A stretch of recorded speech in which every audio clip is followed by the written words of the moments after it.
V tako velikem številu na novi predstavitvi založbe Družina, tokrat z okoli zelo pomembnega naslova.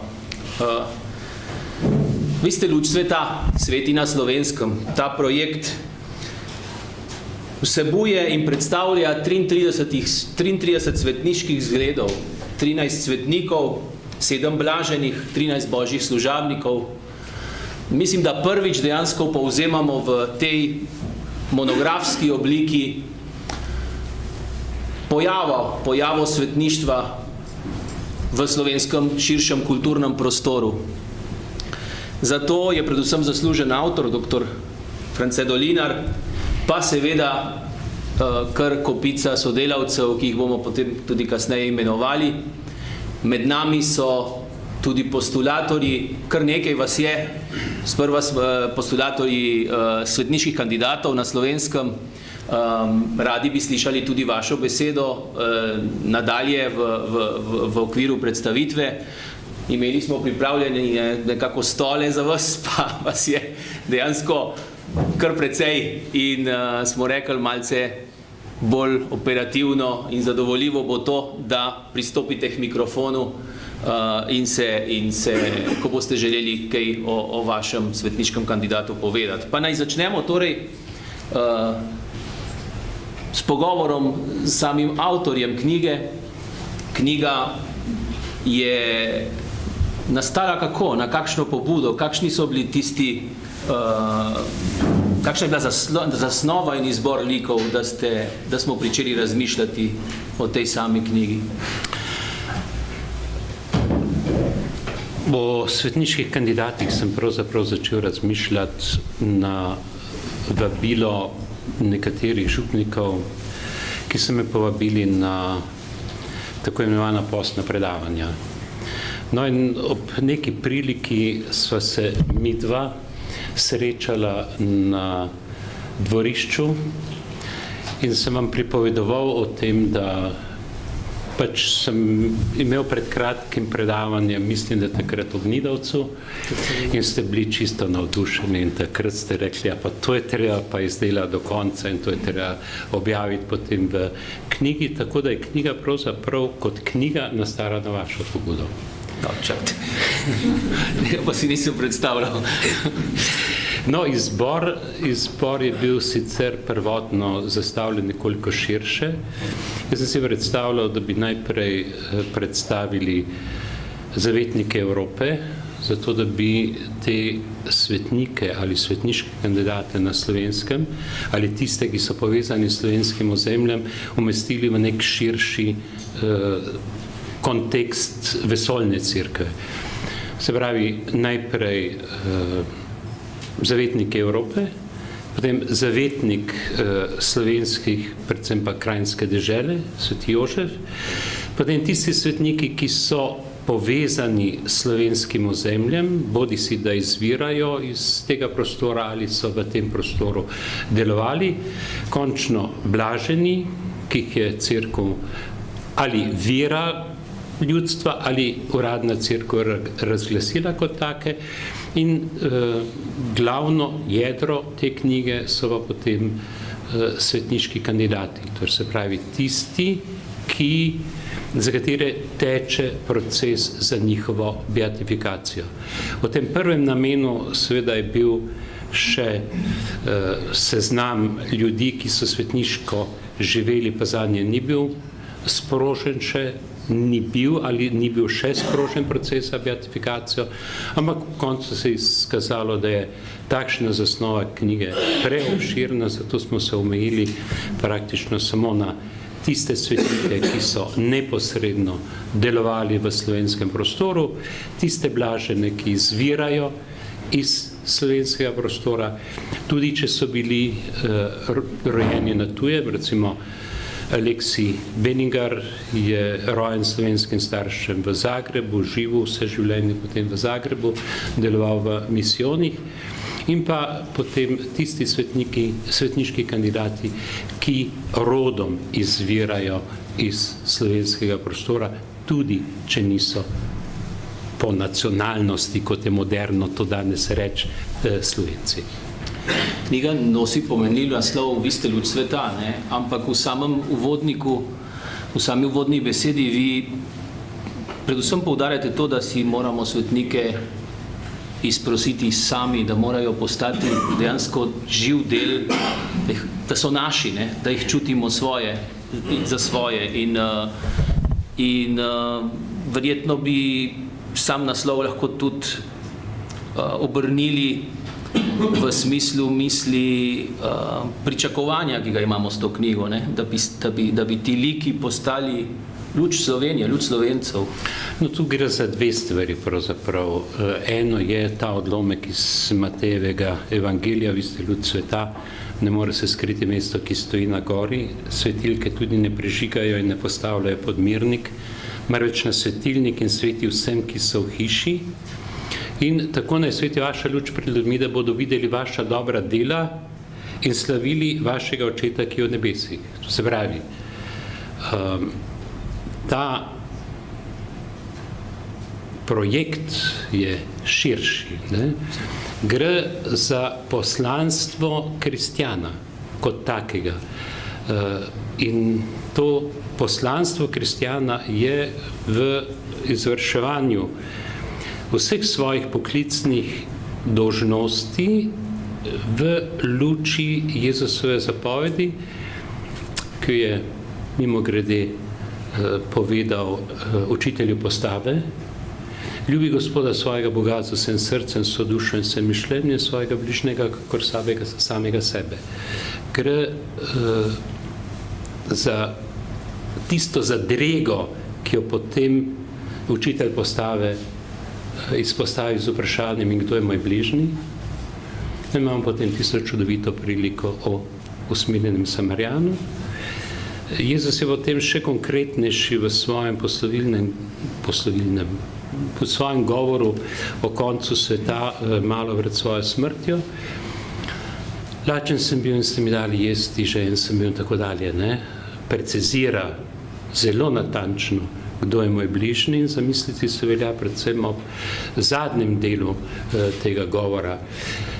Ne samo tisto, kar ste storili, kateremu mojih najmanjših bratov ste meni storili, tudi tisto, česar niste storili, kateremu mojih najmanjših bratov niste meni storili. Se pravi, zakaj to pripovedujem?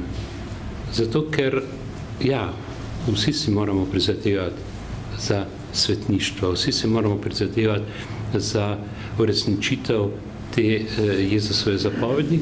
Samo dejstvo je, da so jo nekateri uresničevali v nekoliko popolnejši meri. Ampak, kdo je jo uresničeval v popolnejši meri? Zdaj, na praznik vseh svetih beremo oziroma molimo v mašni prošnji, na tem pokopališču počiva nešteta množica naših svetih bratov in sester. Se pravi, ta množica je neizmerna, kot pravi mašna molitev. Ampak za nekatere je pa potem okolje prepoznalo, da so živeli svetništvo, in to je pomembno, ne? Ja, sej včasih slišimo na kakšnem pogrebu o kakšni materi, ja, ta je pa res svetniško živela, ne? Okolje mora svetniško življenje nekoga prepoznati in si mora potem tudi prizadevati, da to svetništvo doživi. Zdaj, če okolje prepozna nekoga, da je resnično svetniško živu, da pobudo, potem škof sproži uradni proces za njegovo beatifikacijo. Včasih slišimo očitek, ja, le kaj delajo v Rimu, ne? Slovenci smo majhen narod, pa nas v Rimu zaradi tega zapostavljajo in nimamo še čisto pravega svojega svetnika. Ni res, da nas v Rimu zapostavljajo. Očitno se zapostavljamo sami. Ker Rim ne dela svetnikov. Svetniki, kot rečeno, zorijo in dozorijo v okolju, v katerem so živeli in delali, skupaj z njimi pa mora dozoreti tudi okolje, v katerem so oni dozoreli, da to svetništvo prepozna in da se bo tem kandidatom tudi priporoča. Ker žal je tako, ne? V Rimu, ko škofje pošljajo proces, seveda dokumente procesa zelo natančno proučijo, ja, zahtevajo dopolnila, če so potrebna, seveda dokumente je potrebno prevesti, če že govorimo o Slovencih, ven jezik, ki je članom komisij v Rimu razumljiv, to nekaj stane, ja, ampak s tem je zadeva v Rimu v prvi fazi končana, ne? Rim potem čaka. Čaka na kaj? Čaka na čudež. Ker po predpisih je, da se nekoga razglasi za blaženega, če ni mučenec, seveda, je potreben čudež in potem še en čudež, da ga razglasijo za svetnika. Čudeže si pa moramo izprositi mi sami. Se pravi, svojo gorečo molitvijo, svojim trdnim zaupanjem, svojo, če hočete, vztrajno molitvijo. Zato pravim, svetnike delamo mi. Ne? Svetniki bodo dozoreli, če bomo mi dozoreli, da si bomo izprosili preko njihove priprošnje milost pri Bogu. Ne? Vsekakor oni ne potrebujejo oltarja, mi ga potrebujemo. Ne? Mi potrebujemo svetnike kot navdih in spodbudo v krščanskem življenju in resnično upamo, da bo ta knjiga pripomogla k temu, da bo prišlo do tega ozaveščanja, da bomo dejansko te svetniške like vzeli za svoje. Nekako, ko smo razmišljali o tem projektu, za nas to ni samo ena knjiga, ki je zdaj išla v monografski obliki, ampak se mi zdi, da je to projekt, ki bo trajal, projekt, ki bo neka stalnica, ki bo s nadaljnimi nakladami in tiskanji morda doživljal spremembe, dopolnitve. Upamo še tudi nova imena, ki se bodo pridruževala seznamu. In v tem smislu je za nas tudi zelo pomembno, da knjiga pripomore k temu, da svetniške kandidate še bolj spoznamo, da se jim približamo, da jih recimo v resnici posvojimo.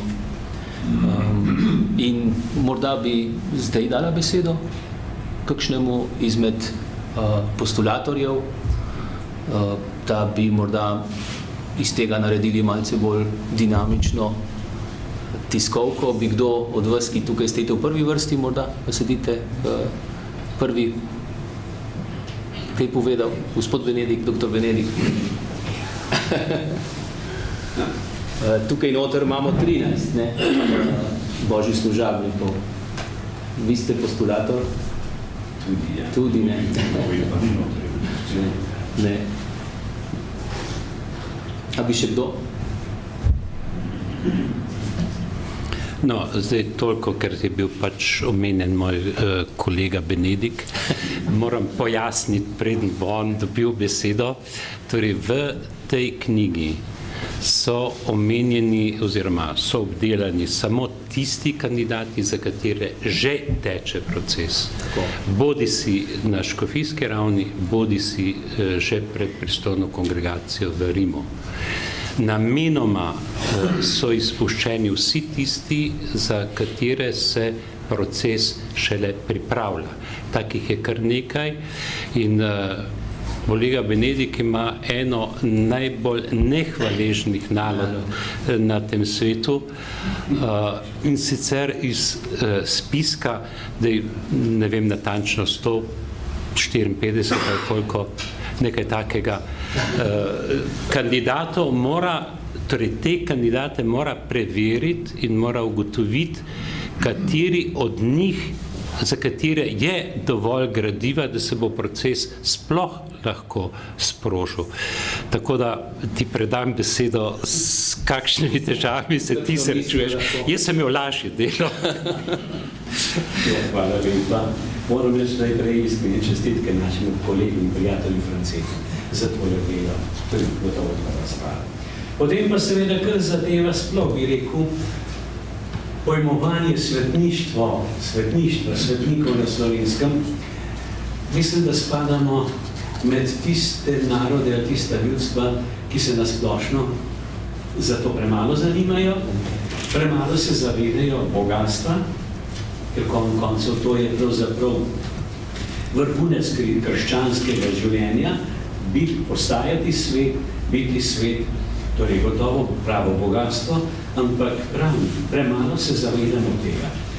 Tako da je, če gremo kar po postopnah, je premalo zanimanja med ljudmi, premalo zanimanja med duhovščino in premalo zanimanja med škofi. Jaz sem prepričan, da bi, če bi se predvsem ti, ki so najbolj odgovorni, prvi odgovorni, se pravi škofje, če bi se za to bolj zavzeli, bolj sodelovali, potem bi stvari gotovo šle bistveno že bolj naprej, kot pa so zaenkrat. Zdaj, tole število, je veliko. Zdaj, tamle junija, se pravi, lanskega leta junija, sem jaz bil skupaj pri škofih, da sem jim predstavil končen seznam, se pravi, takrat končen seznam, ker se moram potegniti iz vseh teh delovanja raznih škofijskih sodišč in pa tale pričevanja.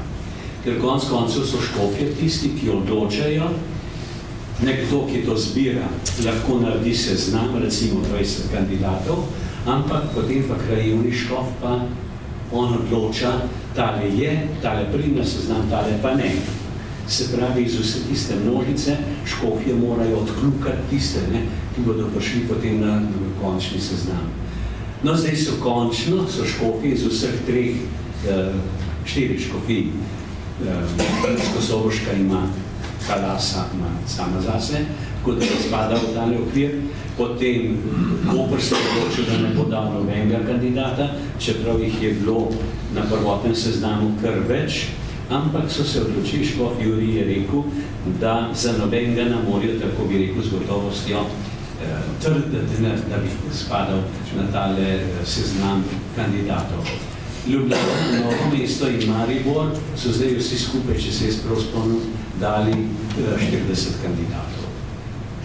Te bo treba seveda še obdelati, to se pravi v tem smislu, da na nek način povzamemo vse tole, kar je gradiva pripravljenega o njih in potem da formalno vlogo, da sloveno na ljubljanskega nadškofa, ker njega so škofje, krajevni škofje, to morajo narediti, pooblastili, da bo on voditelj tega postopka. Pravi Maribor, Celje, Novo mesto, to so dali zdaj tole soglasje oziroma pooblastilo ljubljanskemu škofu. Pravi, zdaj pa tole je treba urediti, vse zbrano gradivo in potem bo seveda treba, delno so že življenjepisi prevedeni v italijanščino, tisto bo treba najbolj še malo skorigirati, če bo treba nekomu dati v roke, ki dobro obvlada italijansko. In pa potem tista pričevanja, to bo treba vse prevesti, to se pravi, to je še veliko dela. In potem se bo z vsemi temi prilogami, s pooblastili in prošnjami in tako naprej, se bo lahko zbrano in potem oddalo v Rim na kongregacijo, tako kot je kolega France povedal, potem pa seveda oni odločajo. Tam imajo pa, sem jaz včasih slišal, imajo toliko teh vlog, toliko kandidatov, da se nič ne veselijo, če jim kdo pošlje spet kakšno prošnjo za postopek. Imajo veliko tega. Meni je pri vsem tem, moram reči, še nekoliko pomagal, oziroma bi pomagal en moj sobrat, ki je že dolgo časa v prav v kongregaciji za svetnike, je tam v službi in je napredoval kar precej, tako da ima zelo pomembno mesto.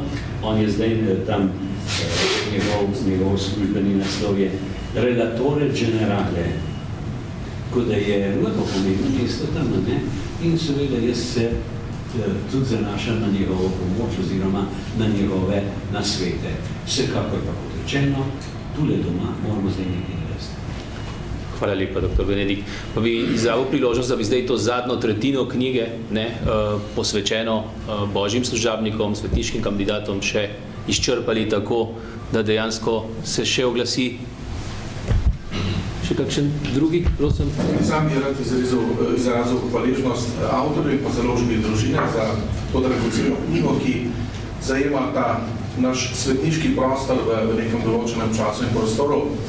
Se mi zdi, kot je lepo se v neki priložnosti izrazil kardinal Rode, ko je govoril o svetništvu, je rekel, da pač narodu brez svetnikov nekaj manjka. Ne?